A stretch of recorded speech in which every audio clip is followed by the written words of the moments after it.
Mari beri salam sampai kiri kananmu. Kasih yang senyum termanis katakan, hari ini aku sangat diberkati. Sangat ya, imani ya saudaraku.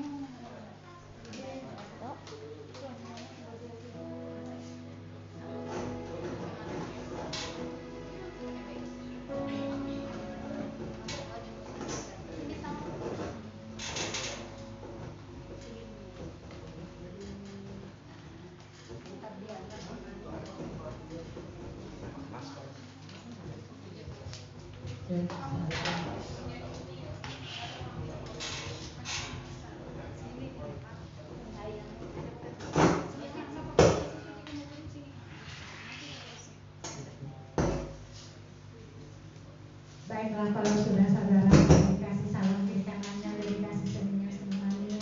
Sekarang mari kita siapkan hati kita merendahkan diri di hadapan Tuhan. Kita menguduskan Tuhan yang memenuhi kita di tempat ini. Terima kasih Bapa yang baik, buat penyertaan-Mu sepanjang minggu ini boleh kami lalui Tuhan. Saat ini Bapa di surga, kami datang merendahkan diri di hadapan-Mu. Kami bawa hati kami Tuhan Yesus hanya untuk kemuliaan nama-Mu. Roh Kudus tolong penuhilah setiap hati kami Bapa. Penuhi setiap ruangan ini Tuhan. Mulai dari depan, belakang, samping, kiri, kanan. Segala kuasa jahat tipu daya si iblis, apapun itu jenisnya yang tidak senang dengan ibadah kami ini, kami satukan dengan percaya kami. Segala kuasa jahat, kuasa kegelapan, kami hancurkan engkau, keluar engkau, kami tolak engkau. Dalam nama Yesus Kristus yang berkuasa. Darah Yesus yang menutup bungkus kami. Darah Yesus yang menutup bungkus tempat ini. Terima kasih Bapa yang baik.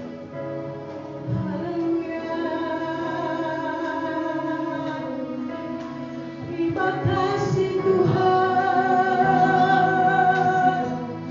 Inilah kami anakmu. Mari angkat suaramu di hadapan Tuhan. Angkat ucapan syukurmu di hadapan Tuhan.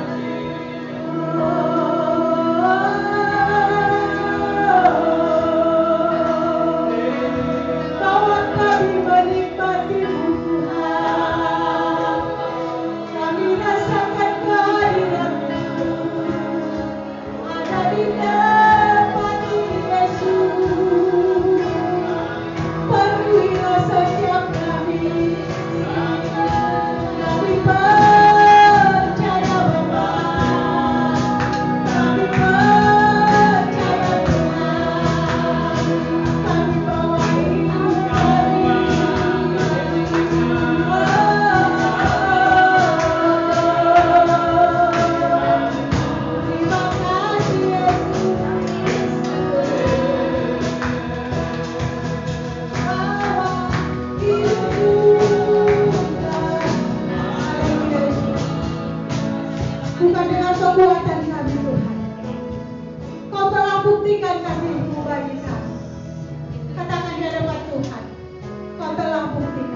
Saudaraku, kalau Tuhan Yesus cinta saya, cinta Tuhan, itu sudah biasa ya saudara, pasti sebagai manusia. Tapi yang luar biasanya, Tuhan mencintai saudara dan saya. Itu baru the best. Kalau Tuhan menyatakan cintanya buat saudara dan saya, alangkah sukacitanya. Amin.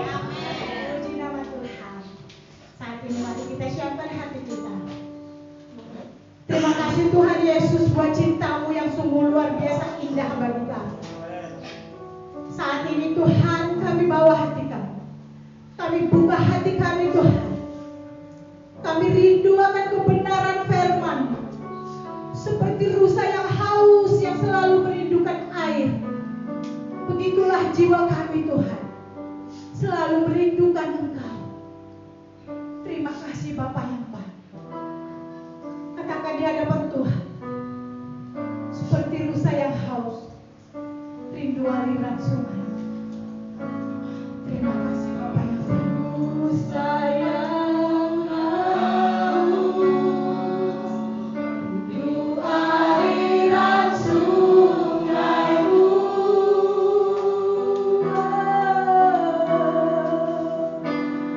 Hatiku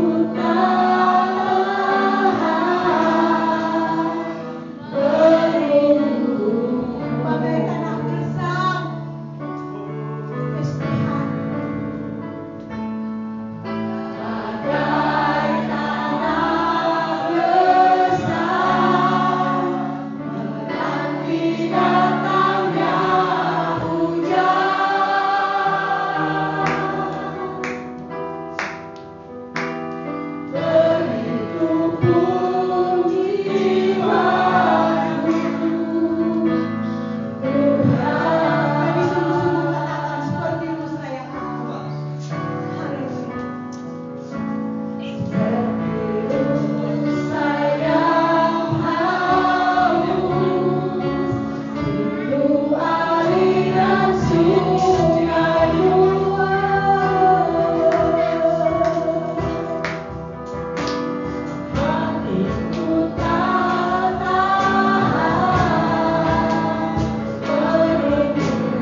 10 sampai dengan 20.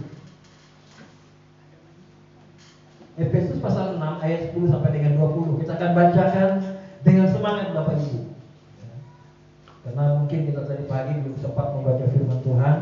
Nah, inilah saatnya kita membaca firman Tuhan yang saya ambil dari Efesus 6 ayat 10 sampai dengan 20. Kita bacakan bersama-sama.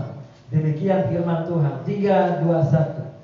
Akhirnya hendaklah kamu kuat di dalam Tuhan, di dalam kekuatan kuasanya.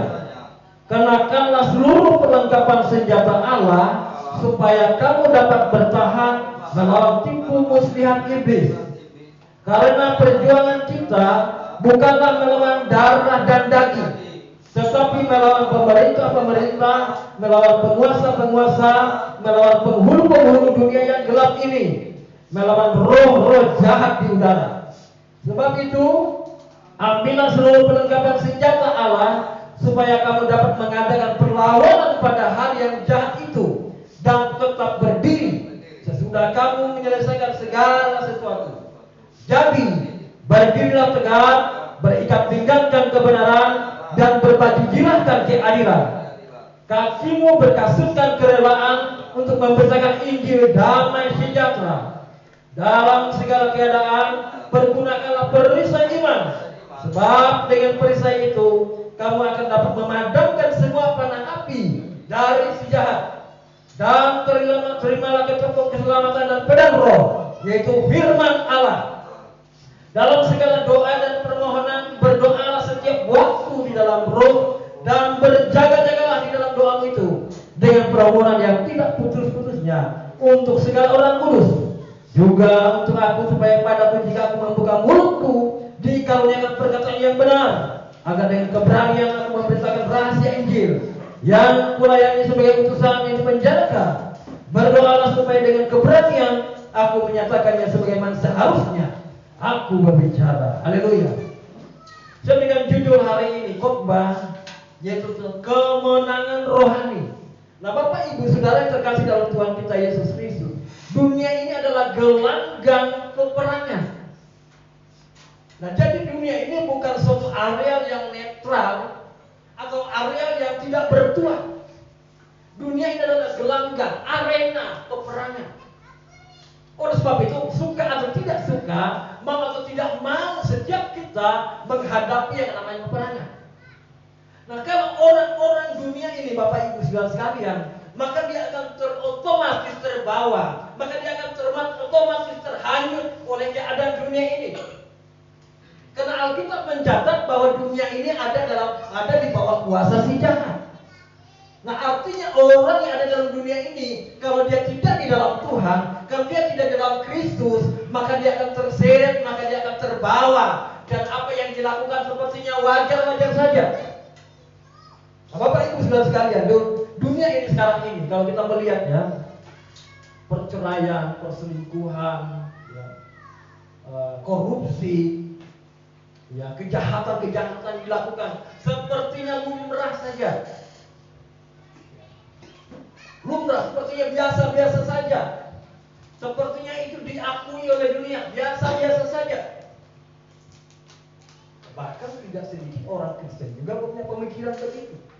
Nah, oleh sebab itu Bapak Ibu Saudara sekalian, sekali lagi, kalau orang itu tidak di dalam Tuhan dengan sungguh-sungguh, tidak di dalam Kristus dengan benar, maka dia akan terseret, dia akan terbawa arus dunia ini, dan dia akan terus terbawa sampai kepada kebinasaan. Nah, oleh sebab itu sebagai orang percaya hari ini, kita diajarkan supaya kita menjadi orang yang berkemenangan. Amin. Berkemenangan. Kita tidak hanyut oleh dunia, kita tidak terbawa oleh arus dunia, tapi kita muncul, kita menjadi orang percaya yang hidupnya berkemenangan. Alkitab mencatat bahwa hidup kita adalah lebih daripada pemenang. Kenapa? Karena Tuhan kita Yesus Kristus sudah mati bagi kita, sehingga kemenangan itu sudah menjadi bagian kita. Kalau kita baca Bapak Ibu Saudara sekalian, Lukas 10 ayat 3 bilang begini, pergilah, sesungguhnya aku mengutus kamu seperti anak domba di tengah-tengah serigala. Artinya Bapak Ibu Saudara sekalian, keberadaan kita orang percaya kita seperti domba di tengah serigala. Saudara bayangkan domba di tengah serigala, kehidupannya terancam. Kehidupan bisa saja diterkam oleh serigala itu. Tetapi ini mengajarkan kita sebagai anak Tuhan, kita harus menjadi orang yang berhati-hati. Kita ada di tengah-tengah dunia ini seperti domba di tengah serigala. Domba itu, Bapak Ibu saudara sekalian, dia tidak bisa berbuat apa-apa. Sedangkan serigala itu adalah binatang yang buas, yang bisa sewaktu-waktu menerkam, yang bisa sewaktu-waktu memakan domba itu. Tapi saya percaya bahwa orang-orang yang dalam Kristus, orang-orang yang dalam Tuhan, maka domba itu, orang yang percaya itu, di dalam kehidupannya ada perlindungan Tuhan. Nah, itulah yang dilakukan oleh Tuhan dalam kehidupan kita orang percaya, Bapak Ibu sekalian, supaya kita waspada, supaya kita hati-hati, supaya kita tidak terbawa oleh arus dunia ini. Amin. Bapak Ibu, dalam 1 Yohanes 5 ayat 19 bilang begini, kita tahu bahwa kita berasal dari Allah dan seluruh dunia ini berada di bawah kuasa si jahat. Jadi saya mau bilang bahwa dunia ini dengan segala sistemnya ada di bawah kuasa si jahat. Makanya kalau orang tidak di dalam Tuhan, tidak ada kuasa di dalam kehidupannya, maka dia akan otomatis terseret, otomatis terbawa kepada sistem dunia ini sampai dia mengalami kebinasaan. Kalau dia tidak percaya Yesus. Jadi sekali lagi, dunia ini Bapak Ibu saudara sekalian bukan tempat yang netral, bukan tempat yang tidak bertuan. Jadi kita mesti harus hati-hati. Kita seperti domba di tengah serigala. Oleh sebab itu hari ini saya berikan judul sekali lagi khotbah adalah bagaimana menghadapi peperangan itu. Bagaimana kita anak Tuhan mengalami kemenangan itu. Hari ini kita belajar bagaimana kita orang percaya memiliki perlengkapan rohani. Kalau kita baca tadi ada beberapa hal yang menjadi perlengkapan bagi rohani kita. Alkitab mencatat bahwa kenakanlah perlengkapan senjata Allah. Jadi kita harus memakai senjata Allah, bukan senjata kita. Artinya bahwa senjata Allah itu adalah peralatan dari Allah sendiri. Dia yang memberikan fasilitas itu, dia yang memberikan alat itu supaya apa? Supaya kita akan mengalami kemenangan saat kita ada dalam dunia ini. Hari ini ada sedikitnya 4 hal yang sudah kita baca tadi secara berurutan. Perlengkapan rohani yang harus kita miliki sebagai orang percaya, supaya hidup kita berkemenangan di dalam Tuhan, tidak terbawa arus dunia ini. Nah, hal yang pertama Bapak Ibu saudara, ini hal yang sangat pokok, sangat inti, sangat utama dalam kehidupan orang percaya, supaya dia mengalami kehidupan yang berkemenangan di tengah dunia ini. Karena sekali lagi, musuh kita bukan darah dan daging. Kita tidak diajarkan oleh Alkitab untuk kita berkelahi satu dengan yang lain, dengan secara fisik. Tetapi yang kita ajarkan adalah pada saat kita melihat menghadapi berbagai situasi dalam hidup kita, mungkin orang berbuat sesuatu yang curang dalam kehidupan kita, jangan kita pukul orangnya, tapi kita berlutut berdoa, kita perangi kuasa yang ada di balik orang itu. Itulah tugas kita, itulah peperangan yang sesungguhnya. Kalau yang hanya sekedar fisik itu saja Bapak Ibu, kalau kita memukul dengan tangan kita, berkelahi, maka kita berurusan dengan hukum. Tapi kalau kita perang itu dengan doa kita, dengan kuasa Allah, roh-roh jahat, kuasa kegelapan yang sudah bekerja di balik itu, maka saya percaya saat kita kuasa dunia rohnya, maka kita akan mengalami kemenangan. Jadi kita tidak pernah mengajarkan kita supaya kita turun demo berkelahi sama orang. Tapi yang kita ajarkan peperangan kita adalah bukan melawan darah dan daging, tapi melawan penghulu-penghulu udara, roh-roh jahat di udara. Nah, di udara ini Bapak Ibu sekalian, ada kuasa kegelapan yang sedang menguasai. Di setiap teritorial ada kuasa kegelapan yang menguasai. Nah, kalau orang tidak di dalam Tuhan, maka dengan mudah kuasa itu akan menelan orang itu. Tapi kalau orang di dalam Tuhan, maka ada kuasa, ada penyertaan Tuhan, ada perlindungan Tuhan yang akan menyertai kehidupan kita. Hari ini kita belajar. Sedikitnya ada 4 hal yang menjadi perlengkapan Allah yang harus kita kenakan dalam kehidupan. Yang pertama adalah kita baca firman Tuhan tadi dari Efesus 6 ayat 14. Alkitab mencatat, jadi berdirilah tegak, berikat pinggangkan kebenaran, dan berbaju girahkan keadilan. Hal yang pertama Bapak Ibu sekalian, supaya kita mengalami kemenangan menghadapi dunia yang jahat ini, di dalam kehidupan kita harus ada yang namanya kebenaran dan berbaju girahkan keadilan. Ikat pinggang ini Bapak Ibu sekalian, ini berbicara tentang Rasul Paulus sedang menggambarkan seorang prajurit yang kuat, prajurit yang gagah perkasa, prajurit Roma pada zaman itu. Biasanya seorang prajurit itu dia memakai ikat pinggang dan dia memakai baju girah. Bapak Ibu kalau lihat di dicari di Google, bagaimana modelnya baju girah. Baju girah itu yang menutup tubuh ini Bapak Ibu, menutup tubuh ini dan tutup itu adalah besi. Jadi seluruh tubuh ini tertutup oleh besi. Jadi kalaupun dia berperang, pedang itu tidak akan kena, tidak akan melukai dia. Nah inilah yang harus dimiliki. Ini gambaran Bapak Ibu sekalian bahwa kehidupan orang percaya bagaimana sebagai ikat pinggang dan juga baju girah itu dia harus memiliki kebenaran. Nah Bapak Ibu, kebenaran itu harus kita miliki dalam kehidupan kita supaya kita memang hidup berkemenangan di tengah dunia ini. Kebenaran itu apa? Pada saat kita menjadi orang berdosa, Tuhan kita Yesus Kristus mati dan bangkit menebus kita dari dosa, melayakkan kita sehingga kita menjadi orang benar. Dan itulah kebenaran yang kita terima dalam Tuhan kita Yesus Kristus. Jadi identitas kita hari ini adalah orang yang sudah dibenarkan, adalah orang yang sudah diselamatkan, adalah milik Kristus.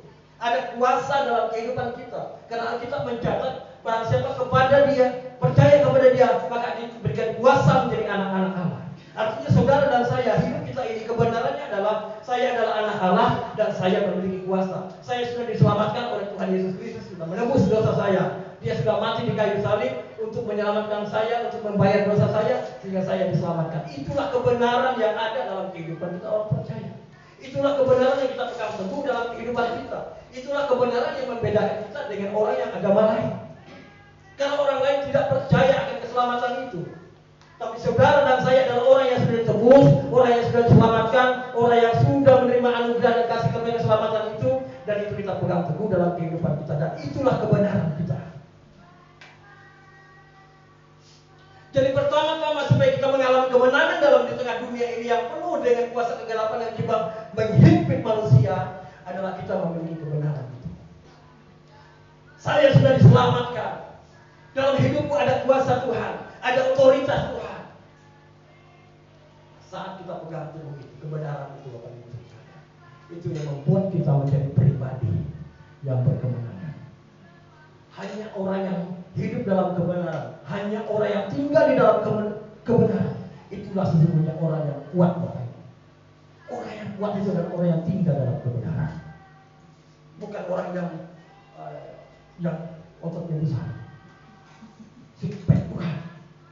Kalau dia tidak percaya Yesus, dia akan begitu mudah dibawa diseret kepada kegelapan.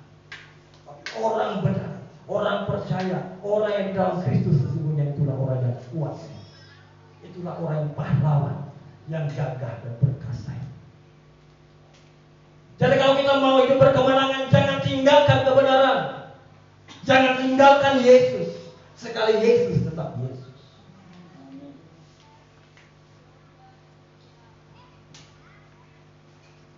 Jadi kebenaran itu Bapak Ibu sekalian, yang memberikan kita kekuatan sehingga kita dapat menang menghadapi kuasa dunia ini. Jadi berdirilah tegak, berikat pinggang kebenaran, dan berbaju girahkan keadilan. Hanya orang yang hidup dalam kebenaran yang bisa berdiri tegak, yang mampu menghadapi berbagai persoalan, yang mampu menghadapi berbagai situasi. Berdiri tegak, tegak itu Bapak Ibu sekalian, dia nggak begini, tapi dia gagah perkasa. Itulah orang yang tegak. Artinya orang itu kuat, orang itu perkasa di dalam Tuhan. Kenapa? Karena di dalam hidupnya ada kebenaran. Alkitab berkata, di luar Yesus kita tidak bisa berbuat apa-apa. Jadi senjata Allah yang harus kita kenakan dalam hidup kita adalah kebenaran. Tinggal dalam kebenaran. Apapun yang terjadi, Bapak Ibu sekalian. Walaupun kita diiming-iming hal yang menarik, asal kita tinggalkan Yesus, jangan lakukan itu.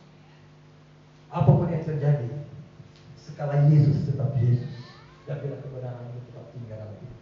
Itulah kekuatan kita. Itu hal yang pertama. Hal yang kedua, yang senjata Allah yang Dia berikan kepada kita supaya kita mengalami kemenangan di tengah dunia ini, Alkitab mencatat adalah dalam Efesus 6 ayat 15. Kakimu berkasutkan kerelaan untuk memberitakan Injil damai sejahtera. Bapak Ibu saudara sekalian, apa sih hubungannya rela memberitakan Injil dengan kekuatan? Sepertinya nggak nyambung, Bapak Ibu. Tetapi saya mau bilang begini, bahwa pada saat seseorang itu rela untuk memberitakan Injil, dia sedang bergerak maju untuk merampas, untuk merebut jiwa-jiwa yang sedang tertahan. Dia tidak tinggal diam. Dia tidak berpangku tangan membiarkan orang lain dalam ikatan kuasa kegelapan. Tapi orang yang rela untuk memberitakan Injil, menceritakan kabar baik, menceritakan tentang Yesus, bersaksi tentang Yesus, maka dia sedang bersaksi, dia sedang merebut jiwa-jiwa itu supaya datang kepada Yesus. Artinya orang percaya itu adalah rela dengan senang hati, dengan suka hati itu memberitakan Injil. Itulah yang menjadi kekuatan kita. Karena pada saat kita memberitakan Injil, mungkin menguatkan orang, mungkin menghibur orang. Bukan hanya orang yang mendengar itu yang dihibur, bukan hanya orang yang mendengar itu yang dikuatkan, tapi kita yang menyampaikan juga kita sedang dikuatkan. Karena Alkitab mencatat, bukankah firman itu seperti pedang bermata dua? Saat saya sampaikan firman Tuhan, bukan hanya Bapak Ibu yang dikuatkan, saya juga dikuatkan.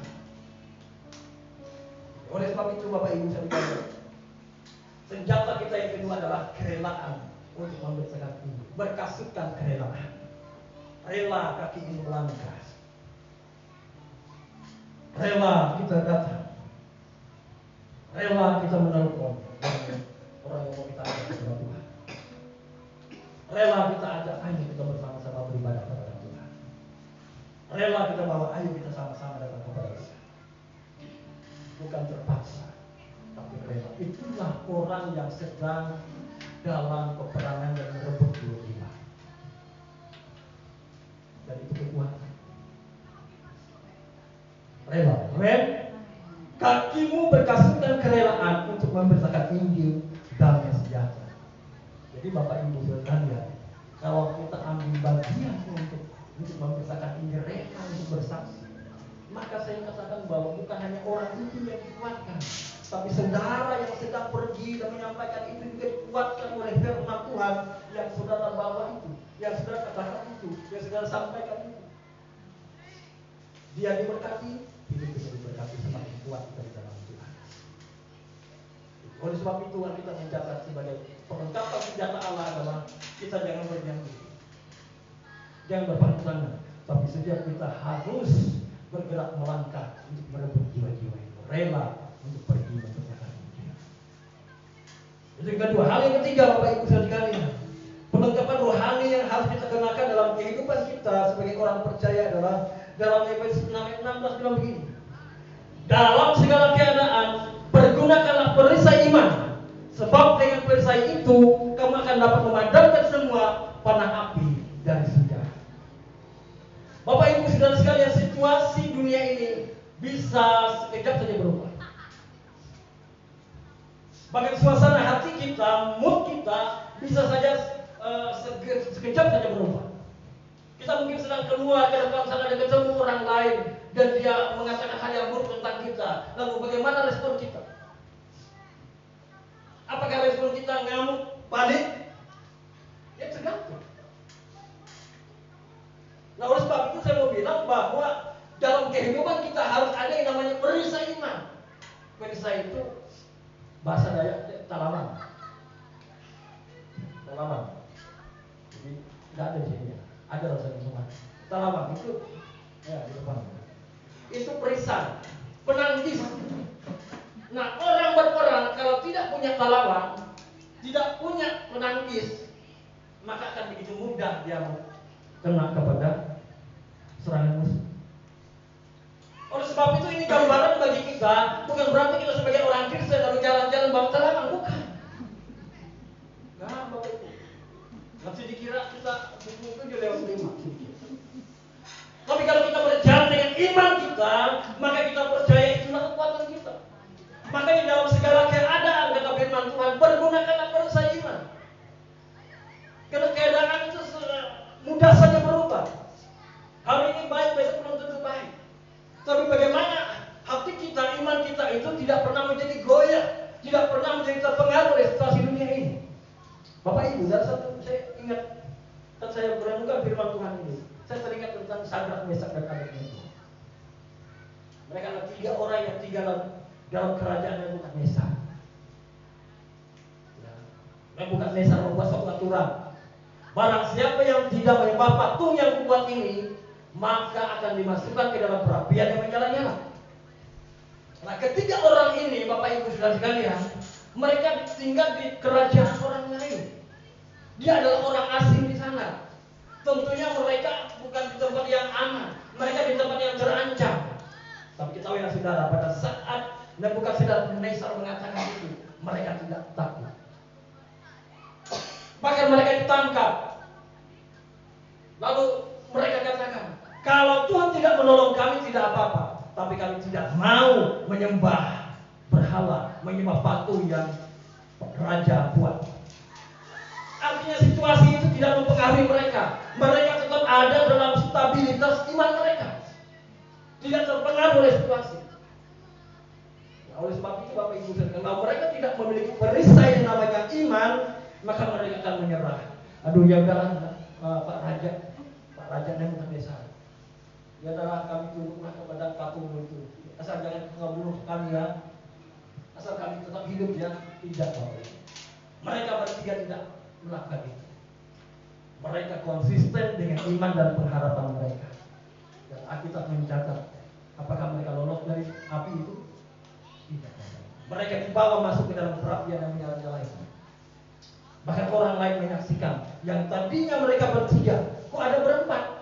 Siapa satunya? Alkitab mencatat yang satunya seperti muka dewa. Mereka nggak tahu kalau itu Tuhan. Amin. Mereka bilang itu dewa, bukan. Allah yang menyertai mereka. Saat mereka masuk dalam perapian yang menyala-nyala itu, saat mereka komitmen dalam iman dan pengharapan mereka, Tuhan tidak meninggalkan mereka. Allah bersama-sama dengan mereka. Dan Alkitab mencatat pada mereka komitmen dengan iman mereka, mereka tidak akan mengalami gosong tubuhnya, bau kebakaran pun tidak, dan mereka bawa keluar dari perapian itu. Mereka selamat dari situasi. Artinya betapa pentingnya kita memiliki perisai iman dalam hidup, menangkis serangan segala kuasa kegelapan. Jangan zaman ini Bapak Ibu sekalian, banyak tawaran-tawaran, banyak yang sepertinya normal, sepertinya biasa. Kalau kita tidak punya iman yang kuat, maka kita akan terseret ke dalamnya. Tapi kita yang ada di tempat ini, bangunlah perisai iman yang kuat di dalam Kristus. Amin. Bangunlah perisai iman, teguh di dalam Tuhan. Apapun yang terjadi, percaya kepada janji Tuhan. Apapun yang terjadi, apa yang Tuhan katakan dalam hidup kita, pegang teguh itu. Itu pasti terjadi. Bapak Ibu sekalian, dalam segala keadaan pergunakanlah perisai iman, sebab dengan perisai itu kamu akan dapat memadamkan semua panah api dari si jahat. Kalau kita punya perisai iman, kita dapat memadamkan semua, bukan hanya satu, semua panah api dari si jahat. Panah api itu macam-macam Bapak Ibu, bisa dari kiri, bisa dari kanan, bisa dari samping, bisa dari belakang. Dan kita tidak tahu. Tapi kalau kita punya perisai iman dalam hidup kita sebagai orang percaya, berpegang teguh kepada firman, berpegang teguh kepada janji Tuhan, menaruh pengharapan kita kepada Tuhan, maka serangan-serangan itu akan kembali, tidak mengenai kehidupan kita. Jadi perlunya kita membangun sebuah kehidupan yang sungguh-sungguh beriman kepada Kristus, tinggal dalam firman-Nya, tinggal dalam perkataannya, tinggal dalam si jahat tidak akan mengenali kita. Itu hal yang ketiga. Hal yang keempat, Bapak Ibu sekalian,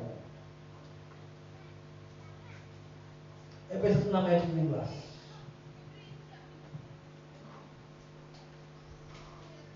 Dan terimalah ketopong keselamatan dan pedang roh, yaitu firman Allah. Ketopong itu Bapak Ibu sekalian, itu helm. Kalau tentara Romawi dia pakai helm besi, dan helm besi itu melindungi kepalanya. Mengapa harus helm besi? Karena kepala ini adalah anggota tubuh yang paling penting. Kalau sempat terpotong ini leher, selesai urusan. Makanya kepala itu dilindungi dengan begitu. Ketopong ini berbicara tentang apa yang menjadi isi kepala. Berbicara tentang apa yang kita pikirkan. Karena seringkali iblis itu Bapak Ibu menuduh kita, iblis itu seringkali menyerang pikiran kita. Kalau kita tidak punya firman Allah sebagai penangkal, firman Allah sebagai yang menguasai pikiran kita, maka kita akan terseret.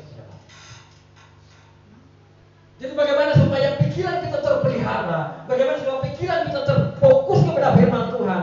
Biarlah kita selalu membaca, merenungkan firman Tuhan, dan kita isi pikiran kita isi hati kita dengan kebenaran firman Tuhan.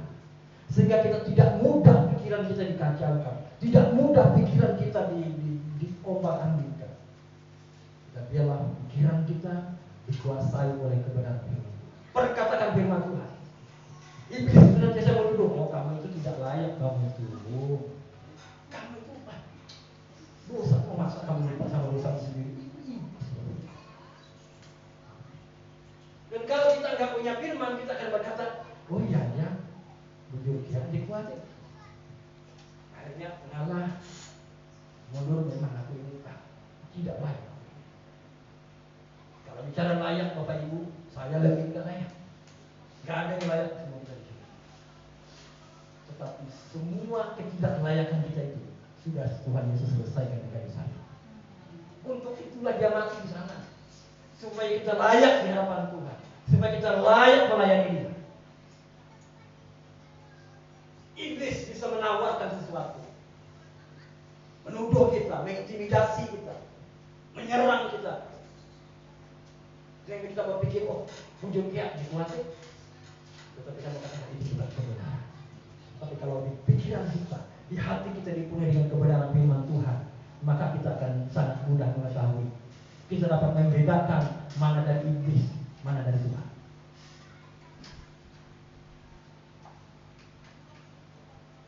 Dan cara melawan itu bukan oh, aku nggak akan mau melakukan itu, bukan.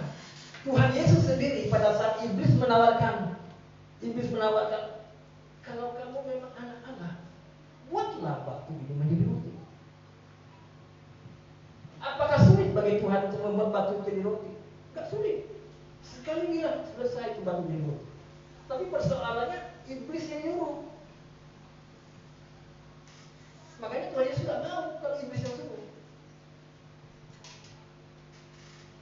Ada tertulis kata firman Tuhan, kata Tuhan Yesus, manusia hidup bukan dari roti saja. Jadi dia menjawab tuduhan iblis. Dia menjawab perkataan setan itu yang mengintimidasi itu dengan memperkatakan firman. Makanya harus tahu kita firmannya. Kalau kita nggak punya firman, kita nggak punya pedangnya. Mau kita pukul begini pakai tangan, kok ketawa setannya. Tapi kalau kita perkatakan firman, maka dia akan tunduk kepada firman. Dia harus tunduk kepada kebenaran.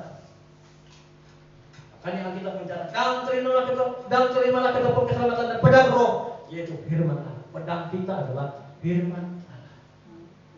Amin. Lawan iblis, lawan kuasa kegelapan dalam dunia ini dengan memperkatakan firman, dengan memperkatakan perkataan Allah. Itu kekuatan kita, Bapak Ibu.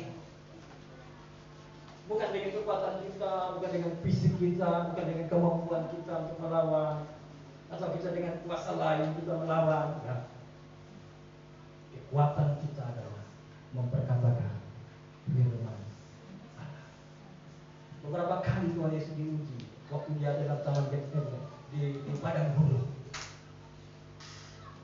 Kalau engkau anak Allah, jatuhkanlah dirimu dari hubungan baik Allah itu, karena ada tertulis.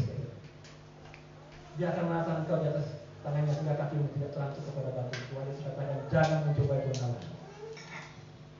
Dia memperkatakan firman. Jadi apapun Bapak Ibu serangan kuasa kegelapan dalam hati kita, dalam pikiran kita, saat kita merenungkan tinggal dalam firman, maka dalam hati kita ada kebekaan.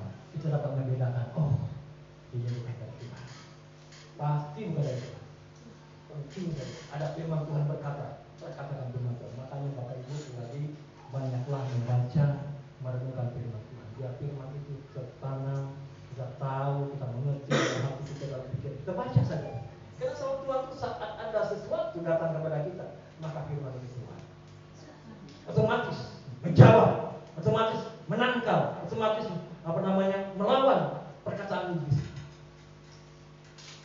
Jadi pedang kita adalah firman.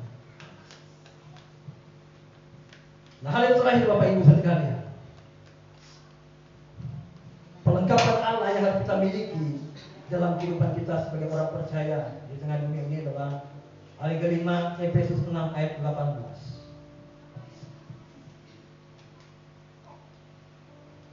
Hal yang kelima ini, Efesus 6 ayat 18. Dalam segala doa dan permohonan berdoalah setiap waktu di dalam roh dan berjaga-jagalah di dalam doamu itu dengan permohonan yang tak putus-putusnya untuk segala orang. Hal yang kelima adalah berjaga-jaga. Kenapa Alkitab ini mencatat berjaga-jaga? Karena kita ini ada dalam bahaya, rentan. Alkitab mencatat, lihat iblis itu sama seperti singa, mengaum-ngaum mencari orang yang dapat ditelannya. Dia nggak cari kambing untuk ditelan, bukan. Dia nggak cari sapi, enggak. Yang dia cari itu orang, saudara dan saya. Bagi dia kambing, binatang itu nggak ada gunanya. Kenapa dia mau merampas saudara dan saya? Karena kita inilah orang yang diciptakan segambar dan serupa dengan Allah, milik kesayangan Allah. Makanya kita berjaga-jaga sebagai pertahanan kita, sebagai pelengkapan kita, sehingga kita dapat menang menghadapi dunia yang gelap ini, adalah berjaga-jaga di dalam doa. Jangan lupa berdoa, Bapak Ibu Saudara sekalian. Pagi berdoa, malam berdoa, bangun tidur berdoa. Mungkin kita sedang nyetir, kita bisa sambil berdoa, Tuhan, berkatilah anak-anakku, Tuhan, lindungilah anak-anak. Mungkin Pak Roni sedang nenek sedok, nepestik, Tuhan berkatilah anak istri beri pelanggarannya. Bisa. Elak konsentrasi, WA mas. WA. Kita harus bekerja, tapi hati kita sedang bergumul dengan Tuhan. Ada dalam doa. Tuhan berkatilah keluargamu. Hati kita terhubung dengan Tuhan, kita mengerjakan tugas kita jalankan dengan baik. Bisa berjaga-jaga di dalam doa. Saya melayani sekitar 20 tahun. Banyak kali kalau kita merasakan kurang berdoa, tekanan itu mulai datang, impitan itu mulai datang, masalah mulai datang. Tapi itu Tuhan izinkan supaya kita berlutut kembali berdoa. Saat berdoa, maka ada kekuatan baru dalam hidup kita. Jadi bangun kehidupan doa, berjaga-jaga dalam doa.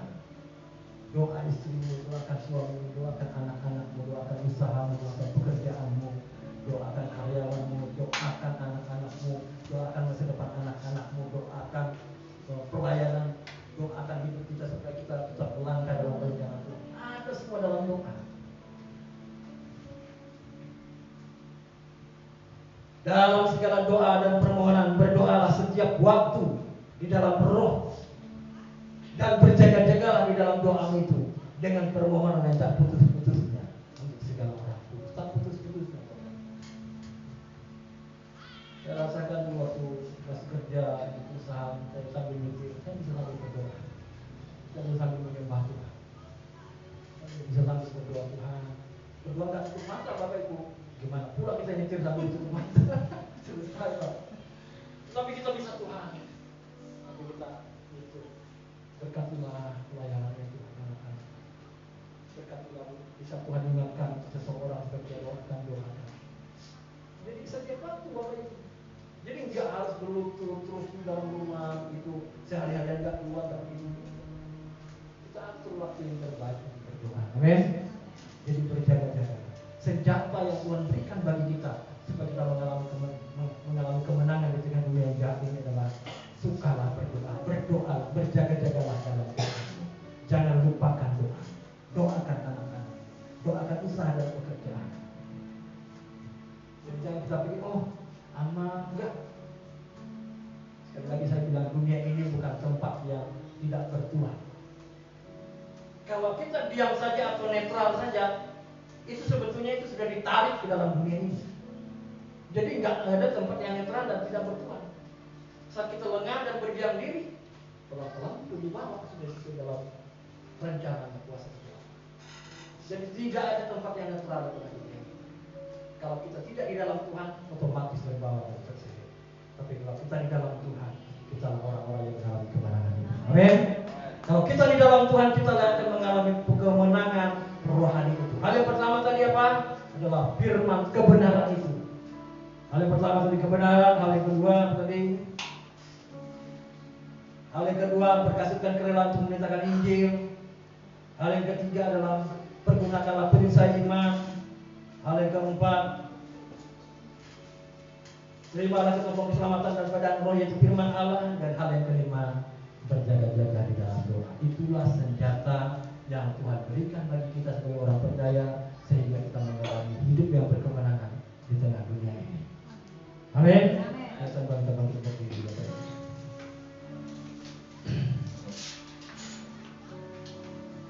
Terima kasih.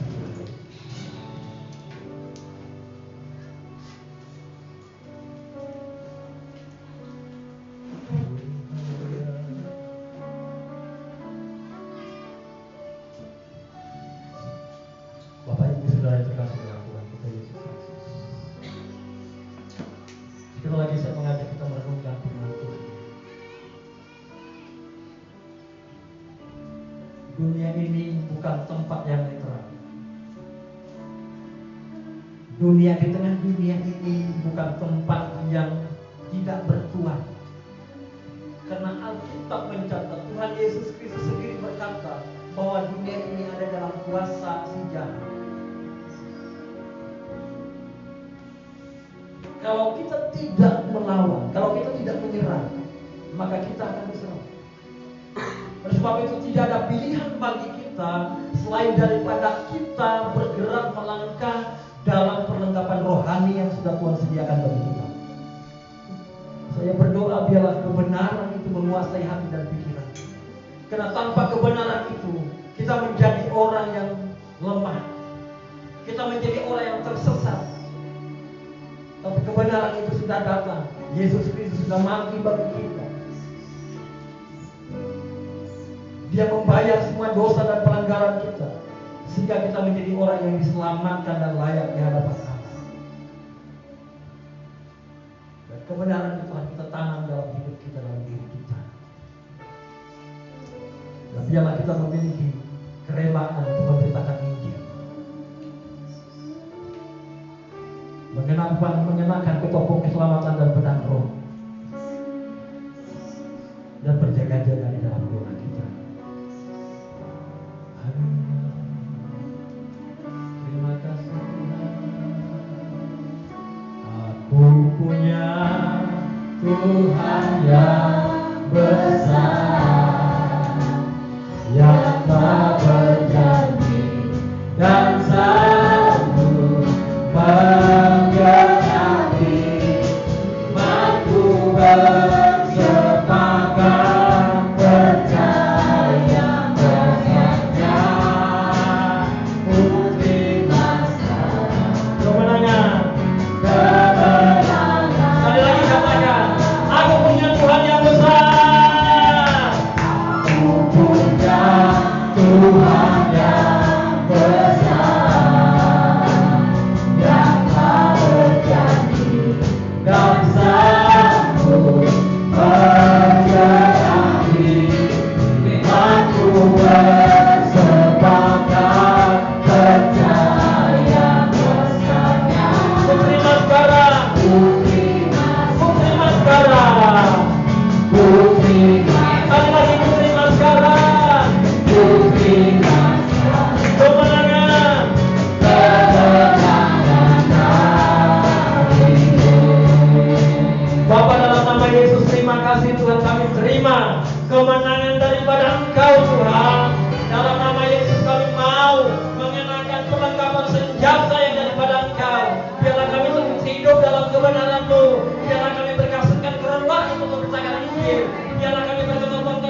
tenaga dalam doa dan pengharapan kami.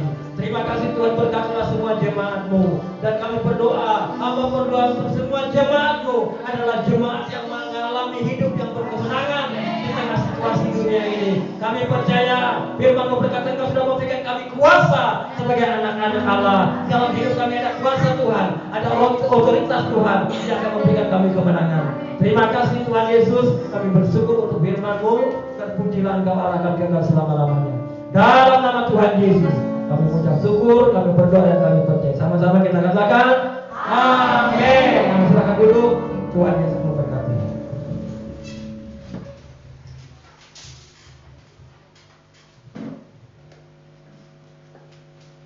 Puji nama Tuhan, saudara. Sedikit saya bersaksi ya saudaraku. Tadi malam itu sampai pagi saya batuk kering. Dalam 2 hari ya saudara, saya batuk kering. Sepanjang malam nggak ada tidurnya. Terus pas bangun pagi tadi agak hilang suaranya, saudara. Hilang suaranya. Duh, gimana ini? Saya sudah ngetik seperti bilang sama Ibu Gembala supaya menggantikan saya nanti minggu depan saya ganti. Akhirnya apa terduluan saudara Minoy meng-SMS, saya tidak bisa melayani hari ini. Aduh, terus saya berpikir gimana ini, semuanya nggak ada. Ya sudahlah, saya berpikir seperti itu. Kalau memang suara saya nanti nggak ada, biar aja lah seadanya saja. Nah, Tuhan nggak apa-apa, saya pikir seperti itu. Dan juga seperti ini saudara, biasanya bangun tidur itu jam 5. Setelah doa, kalau hari Minggu itu saya mandi dulu, baru buka warung. Tetap saya buka ya saudaraku, walaupun hari Minggu. Dan di samping bisa kasih orang, bisa sambil dadar saudara terkasih. Tapi tadi pagi tidak mandi saudara terkasih. Ternyata apa? Mati lampu. Nggak ada air saudara terkasih. Sampai saya tunggu mungkin sebentar aja sampai jam 7. Jam 7 anak saya dinas malam saudaraku. Dia pulang. Mama biasanya sudah dandan jam segini, dia belum dandan, belum mandi, nggak ada air. Ntar lagi lah Pak, mungkin setengah 8 airnya hidup katanya. Saya tunggu nggak hidup saudara. Akhirnya saya ambil kursi, saya ambil dari tandon itu saudara, masukkan ke ember, lalu saya mandi. Jadi mungkin agak telat. Dan juga sampai sekarang agak gampang saudaraku karena banyaknya tidak tidur, batuk sepanjang malam. Tapi saya percaya Tuhan akan mampukan saya. Walaupun tadi saya minta maaf agak banyak yang meneng-menengnya Bapak Ibu, saya mohon dimaafkan. Puji nama Tuhan, dan Tuhan juga pasti memaafkan saya. Puji nama Tuhan, kita akan memberikan persembahan kita. Namun sebelumnya kita minta hambanya yang membawakan doa persembahan.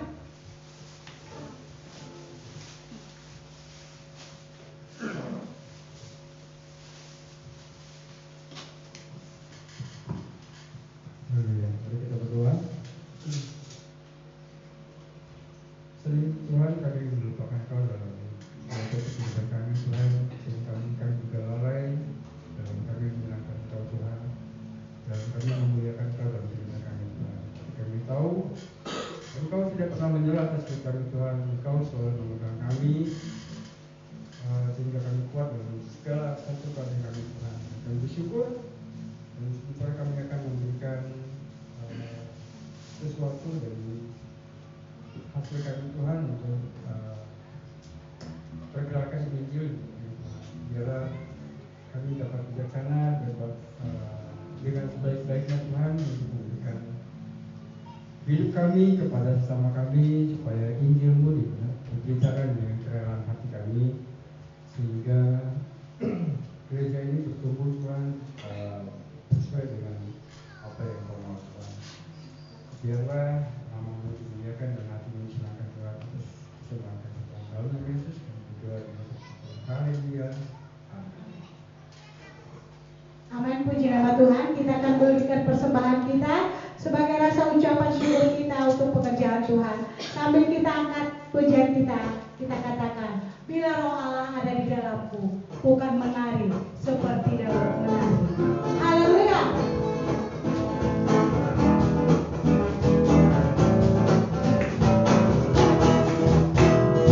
Roh Allah ada di dalamku,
jadwal kegiatan gereja Parigas Lumbung Kuai.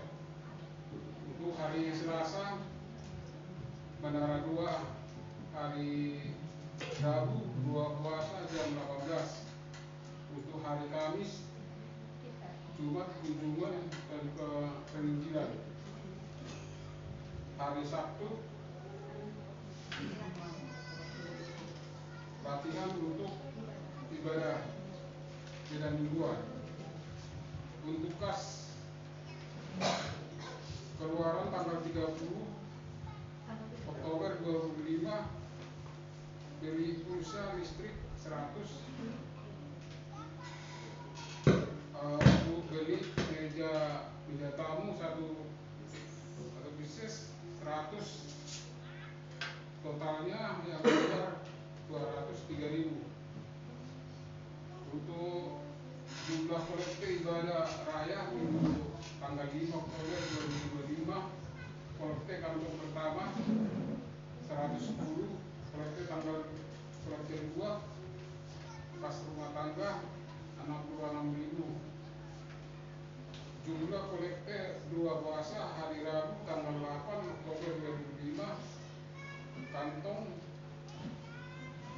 2, kas rumah tangga 66.000. Terima kasih. Terima kasih untuk tambahannya saudaraku terkasih. Untuk biaya pentabisan Natal dan pentabisan tanggal 4 Desember yang akan diadakan itu jumlahnya itu bersekitar 9.100.000 dan sudah dibelikan souvenir untuk hamba-hamba Tuhan sebanyak 25 pieces. Harganya satu pieces itu 33.000, jadi 825.000 dan sisanya sekitar 8.225.000. Jadi bagi Bapak Ibu yang mau berjanji iman untuk menutupi biaya Natal kita, masih kita buka ya Bapak Ibu. Terima kasih. Itu aja, Tuhan Yesus memberkati.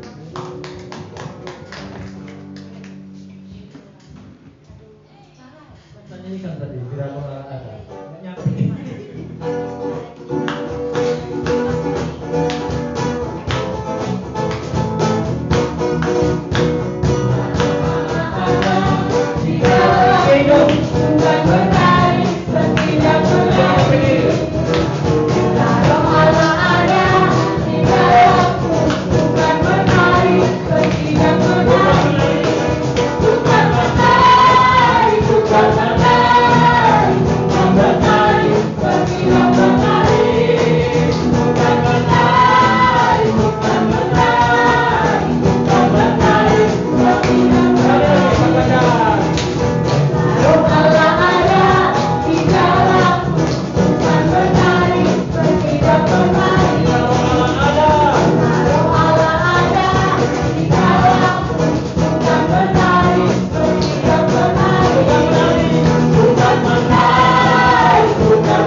Bapa, dalam nama Yesus kami bersyukur Tuhan untuk anugerah dan kasih karunia-Mu dalam kehidupan setiap kami.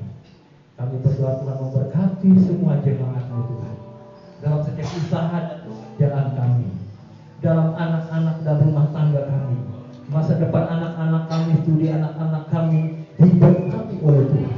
Kami yang belum mendapatkan pekerjaan, Tuhan buka jalan untuk pekerjaan.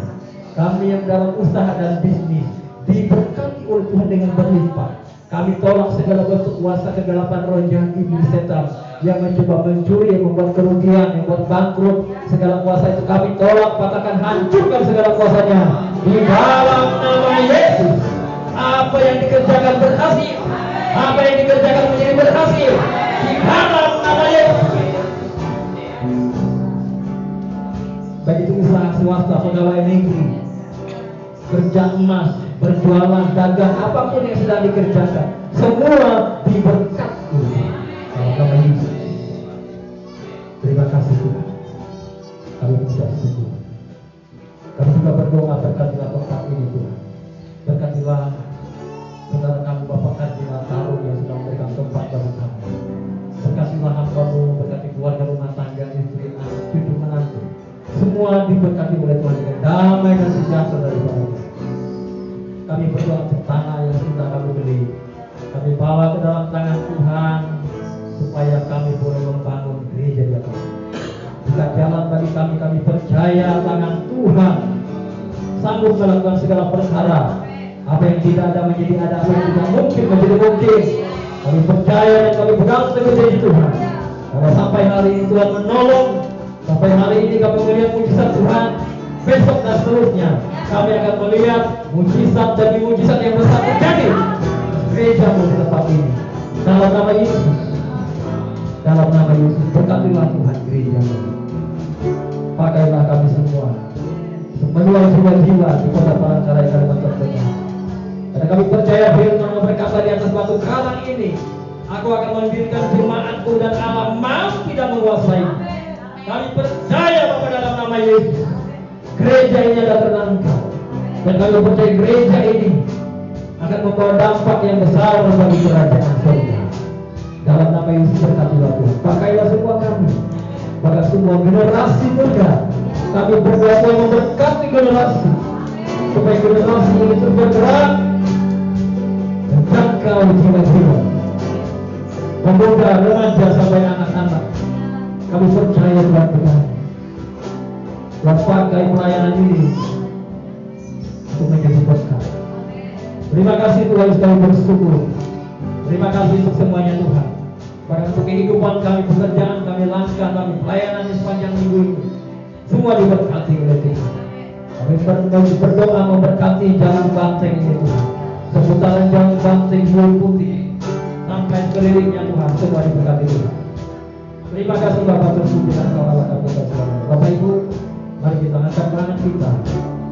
Kita terima berkat dari Tuhan. Berkat anugerah kasih, karunia damai dan sejahtera. Berkat Abraham, Ishak dan Yakub mengalir melimpah atas hidup kita. Diberkatilah kita di ladang, diberkatilah kita di kota. Diberkatilah segala usaha pekerjaan dan pelayanan-Mu. Diberkatilah anak-anakmu, studi anak-anakmu, lumbung-lumbungmu diberkati oleh Tuhan dengan berlimpah. Diberkatilah saat kamu keluar dan masuk, dan persekutuan dengan Roh Kudus. Maranatha, Allah datang kedua kalinya untuk menyebut kita orang percaya.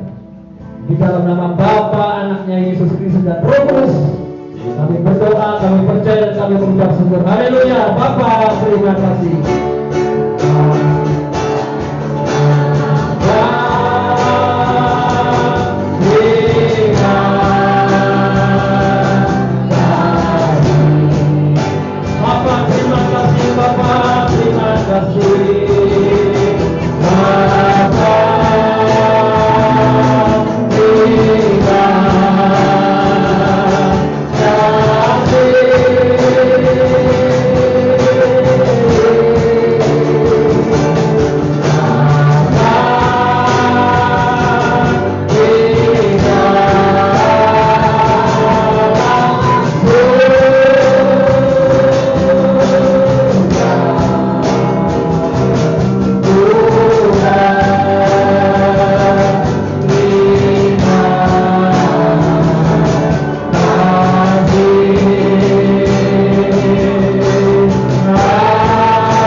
Bagi Bapak Ibu yang baru pertama kali hadir beribadah bersama dengan kita pagi hari ini, Nemi ya, selamat datang.